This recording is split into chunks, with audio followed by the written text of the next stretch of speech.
Gold, trusted gold buyers. మీరు తాకట్టు పెట్టిన బంగారాన్ని విడిపించి ఈ రోజు ఉన్న మార్కెట్ ధరకు కొనబడను. ఈటెల రాజేందర్ బయటకు వచ్చేసిండ్రు. 7 సార్లు ఎమ్మెల్యే, తర్వాత ఎంపీ. ఎట్లా ఉంది ఇప్పుడు మీకు? బీఆర్ఎస్ పార్టీ బాగుందా, బీజేపీ బాగుందా అంటే ఏం చెప్తారు? ఎల్లుండే సమస్యలు అందులో ఉంటాయి. రాజకీయాలు అంటేనే సమస్యలు, రాజకీయాలు అంటేనే వైరుధ్యాలు, రాజకీయాలు అంటే ఆధిపత్య పోరు, ఇవన్నీ ఉంటాయి. ఇవన్నీ లేకుండా రాజకీయాలు లేవు. ఇది ముళ్ళబాట, ఇది మంచి నేషనల్ హైవే లెక్క రాచబాట కాదు, ఇది ముళ్ళబాట. రాజకీయాల్లో ఇప్పుడే కాదు, ఇలా ఉన్నంత కాలం రాజకీయాల్లో ఉన్నంత వరకు ముళ్ళబాట అని చెప్పి అనుకోవాలి తప్ప ఇది పూలబాట అని మాత్రం అనుకోవడానికి వీల్లేదు. సో అందరికీ చెప్తారా ఈటెల రాజేందర్ స్వయంగా ఎక్స్పీరియన్స్ అయినరా? అందరికీ ఎట్లా ఉంటుంది. సో బీజేపీలో ఆ ముళ్ళబాటే ఉందా అంటే నేను అంటా రాజకీయాలే ముళ్ళబాట అంటున్నా. ఓకే. బీజేపీ అనగానే మనకు ఎక్కువ గ్రూపులు అనేవి కనిపిస్తున్నాయి. గతంలో కాంగ్రెస్లో కనిపించిన దానికంటే తెలంగాణ బీజేపీలో గ్రూపులు ఎక్కువ ఉన్నాయి అనేది. అన్నిట్లో ఉంటాయి, ఒకదాని ఎక్కువ, ఒకదాని తక్కువ, ఒకదాని కనబడితే ఒకదాని కనపడదు అంతే. మీరు ఒక మాట అన్నారు, గతంలో బీజేపీలో గ్రూపులు అనేవి ఎక్కువ ఉన్నాయి, అసలు మనకున్న శక్తే తక్కువ, ఇన్ని గ్రూపుల వల్ల మనకు బువ్వ పెట్టదు, ఏం చేయదు అని. యూ స్టిల్ దానికే ఉంటారా? సందర్భం వచ్చిన ఉపన్యాసాలు చెప్తూ ఉంటాం కదా, కార్యకర్తలు ఉత్సాహపరచడానికి, కార్యకర్తలు ఛార్జ్ చేయడానికి, కార్యకర్తలలో రియాలిటీ ఎట్లుండాలి లీడర్ అని చెప్పడానికి ఇవన్నీ చెప్తాం కదా. ఇప్పుడు ఈరోజు సాయంత్రం ఆరూరి రమేష్ మళ్ళీ బీఆర్ఎస్ నుంచి బీజేపీలోకి వచ్చారు, బీజేపీ నుంచి మళ్ళీ ఇమ్మీడియట్గా ఘర్ వాపసీలాగా వెళ్ళిపోయి బీఆర్ఎస్లో జాయిన్ అయిపోతున్నారు. సో కొత్తగా వచ్చిన వాళ్ళని హక్కున చేసుకునే తత్వం బీజేపీలో లేదు. గతంలో కాకుల్లాగా, గద్దల్లాగా వాళ్ళని పొడుస్తున్నారు అనే మాట మీరు అన్నారు. అదే దానివల్ల వెళ్ళిపోయారా ఆరూరి? జనరల్గా ఏంటంటే రాజకీయ నాయకుడు రాజకీయ భవిష్యత్తును కోరుకుంటాడు. ఆయనకు ఆ పార్టీకి పోతే మళ్ళీ ఇంకా రాజకీయ భవిష్యత్తు గొప్పగా ఉంటుందని చెప్పి భావించి ఉండొచ్చు, పోయి ఉంటాడు. సొంత ఇంటికి వచ్చిన ఫీల్ ఇప్పుడు మనం చూస్తున్నాము, దేశవ్యాప్తంగా ఉంది. అందులో తెలంగాణ ఏం మినహాయింపు కాదు, ఆంధ్రప్రదేశ్ ఏం మినహాయింపు కాదు. మీరు చూసిండ్రు, నిన్న ఒక పార్టీ గుర్తు మీద గెలిచి నెక్స్ట్ డే ఇంకొక పార్టీలో పోయిన వాళ్ళని చూసినాం మనం. యాంటీ డిఫెక్షన్ లా ఇంత స్పష్టంగా ఉన్నప్పటికీ కూడా యాంటీ డిఫెక్షన్ లా యొక్క స్ఫూర్తిని మట్ల కలిపి ఎంత విశృంఖలంగా దానికి ఉల్లంఘనకు పాల్పడుతుందో మనం చూస్తున్నాం. అది గెలిచినోడు పార్టీ గుర్తు మీద గెలిచినోడే పోగా దిక్కులేంది, ఈ వట్టిగా ఈ నాయకులు వస్తారు పోతారు కదా, దానికి ఇక్కడ ఉండదు. అంటే ఎథిక్స్ లేవు, వాల్యూస్ లేవు, సిస్టమ్ లేదు. అందుకని ఏ నాయకుడు అడుక్కోవాల్సి వస్తుంది, నువ్వు ఏ పార్టీలో ఉన్నావు ఇప్పుడు అని. ఇంతకుముందు బీజేపీ రామరెడ్డి, కాంగ్రెస్ పార్టీ రామరెడ్డి, ఇట్లా ఇట్లా ఇట్లా పేర్లు ఉండేవి. అసలు ఒక మాట చెప్పాలంటే ఒకనాడు ఒక ఇంటి మీద కాకి ఇంకో ఇంటి మీద వాడడానికి వీల్లేదు. పొలిటికల్ అంత రైవల్రీస్ అంత అది ఉండేది. తర్వాత ఒక మనిషి పార్టీలో ఎంటర్ అయిందంటే సచ్చిదాకా అదే పార్టీలో ఉండే కల్చర్ ఉండేది. కానీ ఇప్పుడు అట్లా కాదు. ఇవాళ ఈ పార్టీలో ఉంటాడు, మళ్ళీ తెల్లారే ఇంకొక పార్టీకి పోతాడు, మళ్ళీ అక్కడ నచ్చకపోతే అక్కడి నుంచి మళ్ళీ ఇంకొక పార్టీకి పోతాడు. అంటే బట్టలు మార్చినంత తేలికగా రాజకీయ పార్టీలు మారే పరిస్థితి కనబడుతున్నప్పుడు ఇది ప్రజాస్వామ్యానికి మంచిది కాకపోవచ్చు. ఇది విరగొక కారణంగా ఇక్కడ విరిగిపోతుంది. సో రాజకీయాల్లో శాశ్వత శత్రువులు, శాశ్వత మిత్రులు ఉండరు అన్నట్టుగా ఇప్పుడు వాళ్ళు దాన్ని ఒక బెస్ట్ ఎగ్జాంపుల్ లాగా తీసుకోవచ్చు కదా అంటుండ్రు కదా. ఇప్పుడు జరుగుతుంది కదా, ఇది ఒకటే ఎందుకంటే అనేక ఉన్నాయి. బీజేపీ ఆరూరి రమేష్ని ఎందుకని మిస్ చేసుకుంది? ఆయనలాగా తెలంగాణలో first term, second term elections అప్పుడు అంత మెజారిటీ వచ్చినటువంటి లీడర్లు ఎక్కువ కనిపించలేదు. అలాంటి ఒక పవర్ఫుల్ లీడర్ మీ దగ్గరకు వచ్చిన తర్వాత మళ్ళీ ఇమ్మీడియట్గా వెళ్ళిపోవడం ఏంటి అసలు? ఇలా మా పార్టీలో వ్యక్తుల ప్రాముఖ్యత కంటే కూడా పార్టీ ప్రాముఖ్యతకు ఎక్కువ విలువిస్తారు. బాగానే వస్తుంటారు, పోతుంటారు, పెద్ద పట్టించుకోరు. ఈటెల రాజేందర్ పేరు ఎందుకు వినిపిస్తుంది? ఘర్ వాపసీలో ఈటెల రాజేందర్ కూడా ఉంటారు, మీరు వస్తే బాగుంటుంది అనేది ఒక బీఆర్ఎస్ నుంచి కూడా ఒక వాదన అనేది ఉందని. ఇక వాళ్ళే ప్రమోట్ చేస్తా అంటారు, ఇట్లాంటివన్నీ వాళ్ళే ఇట్లాంటి ప్రమోట్ చేస్తారు. వాళ్ళని అడగండి, చెప్తారు. మీరేమంటారు? నేను అనేకసారి చెప్పున్నా, మళ్ళీ ఏం చెప్తా, అది అరిగిపోయింది. మళ్ళీ అదే ఎందుకు వస్తూ ఉంటుంది ఊరికే? వాళ్ళకు అంధకారం కనబడ్డప్పుడు, ఓకే, వాళ్ళకి అంధకారం కనబడ్డప్పుడు, లేదా వాళ్ళకు అధికారాన్ని మళ్ళీ చేజిక్కించుకోవాలంటే ఆడటం ఉన్నప్పుడు, రకరకాల అవసరాల కోసం ఇట్లాంటివి చేస్తూ ఉంటారు. ఇప్పుడు బీజేపీ ఎట్లుందంటారు మీరు? బీజేపీలో మీరు కంఫర్టబుల్గా ఉన్నారా, లేకుంటే గ్రూపుల వల్ల కొంచెం ఏమైనా ఉక్కిరిబిక్కిరి అవుతుందా, సఫకేషన్ లాగా ఉందా మీకు? నేను ఇంతకుముందు ఒక మాట చెప్పిన, రాజకీయాలు ముళ్ళబాట అని చెప్పిన. అవును. రాజకీయాలు ఇట్లా బాగా ఫుల్ రోజువారీగా సంతోషంతో రోజువారీగా ఇట్లా అన్ని సమకూరేటువంటి వ్యవస్థలు ఉండవు, ఎవరికి ఉండవు, గుర్తుపెట్టుకోండి. సో ఇక్కడ ఆ, కిషన్ రెడ్డి వర్గం ఒకటి, బండి సంజయ్ వర్గం ఒకటి, ఆ తర్వాత రఘునందను, ఈటెల రాజేందరు, లేకుంటే ధర్మపురి అరవింద్, ఇలా 8 మంది ఎంపీలు 8 మంది డిఫరెంట్గా ఉన్నారు అనే ఒక మాట అట్లా బయట అనుకుంటారు కానీ అట్లా ఉండవు. ఉండదా?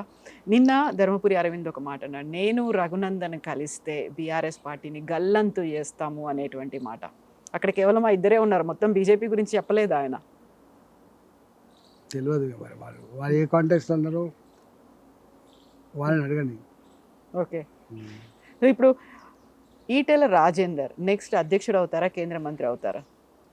ఇప్పుడు తెలియదు కదా, ఏమీ తెలియదు మీకు అసలు. ఇప్పుడు అధ్యక్షుని అయితేనా లేకపోతే మంత్రి అయితే ఎట్లా చెప్తారండి మాది. సో ప్రధానంగా రామచందర్ వచ్చిన తర్వాత కావలసినటువంటి, లేకుంటే అంత పవర్ఫుల్గా ఉండాల్సినంత బీజేపీ లేదు, అంత అగ్రెసివ్నెస్ కనిపించట్లేదు, చాలా సాఫ్ట్గా ఉండడం అనేది కలిసి రాలేదు అనేటువంటి ఒక మాట ఉంది. సో అందుకని బండి సంజయ్ని మళ్ళీ అధ్యక్షుడిగా తీసుకొస్తారు, మిమ్మల్ని కేంద్ర మంత్రిగా తీసుకెళ్తారు అనే మాట. తెలియదండి. ఏమీ తెలియదు మీకు అసలు ఏం జరుగుతోంది అసలు బీజేపీలో అనేది? రొటీన్గా మా కార్యక్రమాల్లో మేము నిమగ్నమై ఉంటాం తప్ప ఏముంటుంది. మీ కార్యక్రమాల్లో నిమగ్నం అంటే పొద్దున వచ్చింది మొదలు ఆల్మోస్ట్ బయట ఒక 50 కార్లు ఉన్నాయి, ఒక గ్రూపులుగా ఒక 6-7 గంటలుగా వాళ్ళతో మాట్లాడినారు. అయినప్పుడు మీరు మల్కాజిగిరి ఎంపీ అయినప్పటికీ కూడా హుజురాబాద్ని అస్సలు వదులుకోదలుచుకోలేదు, హుజురాబాద్ మీద కంప్లీట్ హోల్డ్ అనేది మీరే పెట్టుకోవాలని ఉన్నది అనేది. అట్లేం ఉండదండి. మేము ఒక హుజురాబాద్కో ఒక మల్కాజిగిరికో పరిమితమైన నాయకులం కాదు కదా. మేము జనరల్గా మొత్తం తెలంగాణ వ్యాప్తంగా ఎక్కడ పోయినా ఓ తెలంగాణ ఉద్యమకాడిగా ఉంటుంది. తెలంగాణకు ఆనాడు ప్రజలకి ఎక్కడ సమస్య వచ్చినా వాలిపోయే బిడ్డగా, తెలంగాణ సమాజానికి ఎక్కడ గింత ఇబ్బంది జరిగినా పోరాటం చేసినటువంటి బిడ్డలుగా మాకు గుర్తింపు ఉంటుంది.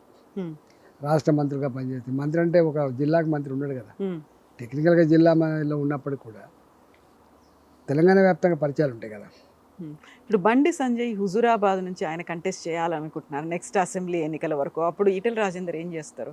తెలియదు మరి నాకు. ఆయన అట్లా చేస్తుండొచ్చు ఆయన. మరి మీరేం చేస్తారు అప్పుడు? మీది నేనేం చేయాలని నేను నిర్ణయించుకుంటా. దానికి చాలా టైం ఉందా? టైం ఉంది కదా, చాలా టైం ఉంది కదా.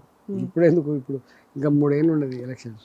సో ఈటెల రాజేందర్ బండి సంజయ్ మధ్యలో అన్ని పాసిఫై అయిపోయినాయా కరీంనగర్కి సంబంధించి? ఊహాగానాలకు సంబంధించిన ప్రశ్నలకు ఆన్సర్ ఆయన ఉండదు. సో మీడియా ముందు కూడా మాట్లాడినటువంటి మాటలు, లేకుంటే కరీంనగర్ లీడర్ల మీద ఒక ఇండైరెక్ట్గా మాకు చేసినటువంటి స్ట్రాంగ్ స్టేట్మెంట్లు, కామెంట్లు, సందర్భాన్ని బట్టి మాటలు వస్తాయి కదా. సందర్భాన్ని బట్టి, అప్పుడున్నటువంటి సర్కమ్స్టాన్సెస్ని బట్టి, అప్పుడున్న భౌతిక పరిస్థితిని బట్టి, అప్పుడున్న వాడిని బట్టి, వెడిని బట్టి, జరిగిన పరిణామాలను బట్టి మాట్లాడుతుంటాం కదా. ఆనాడు మాట్లాడి మళ్ళీ ఇలా మాట్లాడి రేపు మాట్లాడకపోవచ్చు కదా. సందర్భాన్ని బట్టి ఉంటుంది. సో అంతా కలిసికట్టుగానే ముందుకు కలిసి వెళ్తారా? తప్పకుండా అనుకుంటున్నాం. అంటే అనుకుంటున్నారు, అది కేవలం ఈటెల రాజేందర్ అనుకుంటున్నాడా? అందరి దగ్గర నుంచి కూడా అదే మాట ఉందా? అందరూ అనుకోవాలి కదా. లీడర్ అంటూ కూడా మొట్టమొదటి ఉండాల్సిన క్యారెక్టరే కలిసిమెలిసి పనిచేయాలనే క్యారెక్టర్ ఉండాలి.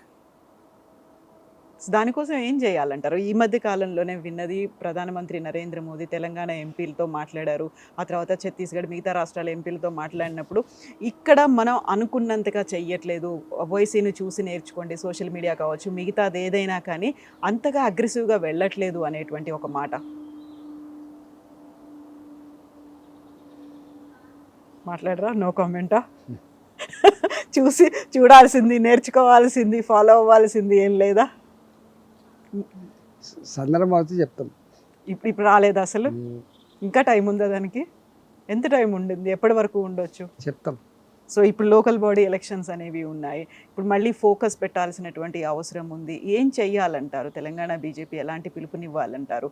కేవలం కేంద్రం దగ్గర నుంచి వచ్చి ఇక్కడ పరిశీలకులుగా వచ్చి, లేకుంటే ఇన్ఛార్జీలు వాళ్ళు చేయాలా, ఇక్కడ ఉన్నటువంటి వాళ్ళు చేయాలా? అక్కడి నుంచి పాపం మార్గదర్శకాలు చెప్తారు, అనుభవాన్ని చెప్తారు, సపోర్ట్ చేస్తారు. చేయాల్సిందంతా లోకల్గానే కదా. మున్సిపాలిటీలో ఉన్న నాయకత్వం ఫస్ట్ స్ట్రాంగ్ ఉండాలి, వాళ్ళు నడిపేటువంటి జిల్లా నాయకత్వం స్ట్రాంగ్ ఉండాలి. అంతే తప్ప ఎక్కడో ఢిల్లీలో ఉన్న వాళ్ళకు పాపంకి మున్సిపాలిటీ ఎన్నికల దగ్గరికి వచ్చి డైరెక్ట్గా ఎన్నికల ప్రచారం చేసే ఆస్కారం కానీ స్ట్రాటజీ చేసే ఆస్కారం అవసరం లేదు. లోకల్ ఉంటారు, చేసుకుంటారు. ఓకే. సో దానికోసం టైం చాలా తక్కువ ఉంది, 15 రోజులు కూడా Hmm. లేదు. మీరు చెప్పినట్టుగా ఒక కలెక్టివ్గా ఉండాలి, కార్యకర్తలను కలుపుకుపోవాలి, ప్రతి ఒక్కరిని ఇన్వాల్వ్ చేయాలి. ఈ టైం సరిపోతుందంటారా? ఇది స్థానిక సంస్థల ఎన్నికలు కదా, చిన్నవి కదా. మున్సిపాలిటీ అంటే జస్ట్ 1000 ఓట్లు 5000 ఓట్ల కంటే ఎక్కువ లేవు నాకు తెలిసి. అయినప్పటికీ కూడా చాలా ప్రెస్టీజియస్గా భావిస్తున్నాం కదా. ఎందుకో అంటే గెలుపు అనేది తప్పకుండా ప్రెస్టీజ్ తీసుకుంటుంది ప్రతి పొలిటికల్ పార్టీ. హ్మ్. ఇవన్నీ బేస్ కదా. అవును. రేపు మళ్ళీ ప్రభుత్వాన్ని ఏర్పాటు చేయాలంటే సర్పంచ్లకు గెలవాలని కోరుకుంటాం, ఎంపీటీసీలు గెలవాలని కోరుకుంటారు, మున్సిపాలిటీలా క్యాప్చర్ చేసుకోవాలని కోరుకుంటాడు. ఇవన్నీతో పాటు అవి ఉంటేనే అది తప్ప కేవలం అక్కడ మాత్రమే అధికారం ఉండి మిగతా అన్ని లేకపోతే కూడా సమగ్రమైన అభివృద్ధి కానీ కోఆర్డినేషన్ కానీ ఉండే ఆస్కారం ఉండదు.